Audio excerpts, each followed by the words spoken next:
नागपूरच्या चीजभवन परिसरातील या पुलावर मोठ्या प्रमाणात खड्डे पडलेले आहे आणि या खड्ड्याच्या विरोधात युवक काँग्रेस रस्त्यावर उतरलेली आहे। या ठिकाणी आंदोलन केलं जात आहे। मात्र या ठिकाणचा वाद जर आपण बघितला तर हे खड्डे कोणी बुजवायचे हा असा प्रश्न जो आहे तो उपस्थित होताना दिसते आहे।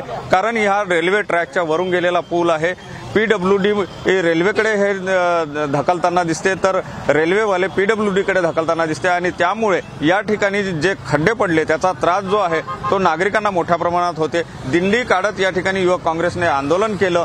आता अधिकाऱ्यांनी या ठिकाणी येण्याचं त्यांना आश्वासन दिलं आहे। मात्र यावर तोडगा काय निघतो की पीडब्ल्यूडीचा बॉल रेल्वेच्या कोर्टात आणि रेल्वेचा बॉल पीडब्ल्यूडीच्या कोर्टात असाच हा खेळ सुरू असतो हे सुद्धा पाहावं लागणार आहे। मात्र या आंदोलनाने कुठेतरी हा खड्ड्यांचा प्रश्न ऐरणीवर आला आहे। सुनील ढगे, TV9 मराठी, नागपूर।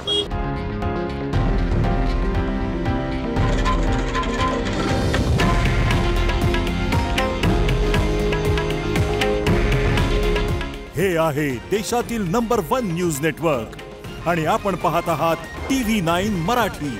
काळजी तुमची, हित महाराष्ट्राचं।